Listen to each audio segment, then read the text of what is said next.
وہ چاہتا ہے کہ ہر کسی کی نظر میں وہ مہان لگے، وہ جو کہے جیسا ہو سب کچھ ان کی مرضی کے مطابق ہو، سب بیوقوفوں کی طرح آنکھیں بند کر کے ان کے پیچھے پیچھے چلتے ہیں۔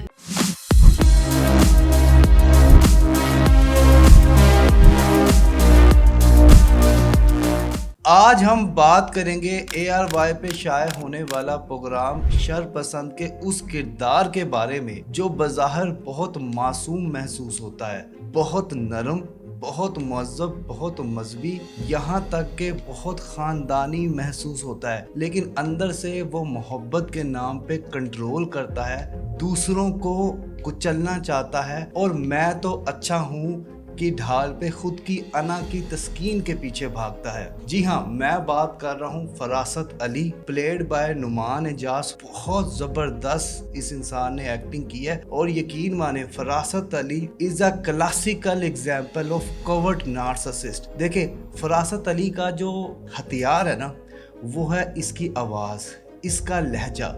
وہ انسان آپ سے کبھی بدتمیزی نہیں کرتا، کبھی چیختا نہیں ہے، کبھی چلاتا نہیں، وہ آپ کو اس طرح سے محسوس کرواتا ہے کہ ساری غلطی آپ کی ہے، وہ تو معصوم تھا، اور یہی تو کوورٹ نارسسسٹ کرتے ہیں۔ اب سوال یہ اٹھتا ہے کہ یہ کوورٹ نارسسسٹ کیا ہوتے ہیں؟ دیکھیں، نارسسزم یا نرگسیت پسندی کے بارے میں لوگوں کی ایک عام رائے ہے کہ یہ وہ لوگ ہوتے ہیں جو خود سے محبت کرتے ہیں، لیکن حقیقت میں یہ وہ لوگ ہوتے ہیں جو اپنے آپ کو سب سے اعلیٰ، سب سے بدتر، سب سے بہترین اور سب سے حقدار سمجھتے ہیں۔ دیکھیں، یہاں پہ دو رائے ہے، ٹھیک ہے؟ ایک ہوتا ہے اوورٹ نارسسسٹ، ٹھیک ہے؟ اوورٹ نارسسسٹ ایک ایسا انسان ہوتا ہے جو کھلے عام کہتا ہے کہ میں سب سے بہترین ہوں، میں سب سے بہتر ہوں، تم کچھ بھی نہیں ہو۔ جبکہ دوسری سائڈ پہ جو کوورٹ نارسسسٹ ہوتا ہے وہ ایک مظلوم نارسسسٹ ہوتا ہے، وہ ایک مجبور نارسسسٹ ہوتا ہے، وہ ایک نرم نارسسسٹ ہوتا ہے، وہ ایک شریف نارسسسٹ ہوتا ہے،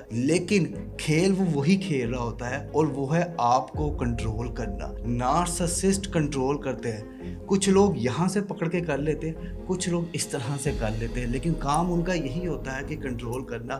اور فراست علی جو شر پسند ڈرامے کے اندر ایک کریکٹر ہے، فراست علی، وہ اس کا ایک عملی نمونہ ہے۔ فراست علی کی سب سے بڑی طاقت یہ ہے کہ معاشرہ انہیں غلط تسلیم کرنے کو تیار ہی نہیں۔ وہ نمازیں پڑھتے ہیں، لوگوں سے بڑے آرام سے بات کرتے ہیں، خاندان کے سامنے جھکتے ہوئے نظر آتے ہیں، یہ چیزیں انہیں محفوظ ڈھال دے دیتی ہے۔ اگر کوئی انسان فراست علی کے خلاف بات کرتا ہے تو وہ لوگ کہتے ہیں، ارے فراست بھائی، وہ تو بڑے اچھے انسان ہیں، وہ تو سب کا بھلا چاہتے ہیں، اور یہیں پہ فراست جیت جاتا ہے۔ ڈرامے میں فراست علی بڑے نرم لہجے سے بلیک میل بھی کرتا ہے جب وہ یہ کہتا ہے کہ میں جو بھی کچھ کر رہا ہوں تمہاری بھلائی کے لیے کر رہا ہوں، مجھے گھر کی عزت کا بڑا خیال ہے، تم لوگ مجھے سمجھتے کیوں نہیں ہو۔ اچھا، اب یہ تمام کے تمام کوورٹ نارسسسٹ کی ایموشنل بلیک میلنگ ہوتی ہے۔ فراست علی کا جو کردار ہے وہ کبھی بھی بات ریزالو نہیں کرتا، وہ جب بات کرتا ہے وہ اس طرح سے آپ کو محسوس کرواتا ہے، اور آپ نے خود بھی محسوس کیا ہوگا کہ جب بھی آپ کی زندگی میں کوئی نارسسسٹ ہوتا ہے تو وہ آپ پر ہی سارا بلیم ڈال دیتا ہے، اور سیم یہی چیز وہ بھی کرتا ہے۔ اس کی جو چیز ہے نا ڈرامے میں، جو فراست علی دکھایا گیا، جو اس کی خواہش ہے نا، اس کو وہ بھلائی کا نام دے دیتا ہے، اور جو دوسروں کی آزادی اس کو بدتمیزی کا نام دیتا ہے۔ اور آپ نے اپنے ارد گرد بھی اس طرح کے لوگ دیکھے ہوں گے جو کہ ایسے ہی کرتے ہیں۔ آپ خود چاہے غلط کر رہے ہو، لیکن وہ یہ چاہتے ہیں کہ ان کے غلط پہ بھی ان کو شاباشی دی جائے، ان کا ساتھ دیا جائے، اور جو آپ کے رائٹس ہیں، جو آپ کے حقوق ہیں، جو آپ کو ملنے چاہیے، اس پہ وہ آپ کو بدتمیز، بد کردار، بد لحاظ کا جو طرح وہ تمغہ پہنا دیتے ہیں۔ فراست علی سارے ڈرامے میں گیس لائٹنگ کرتا ہوا نظر آتا ہے۔ گیس لائٹنگ کہتے ہیں کہ آپ کو اتنا کنفیوز کر دیا جائے کہ آپ اپنی سوچ پہ،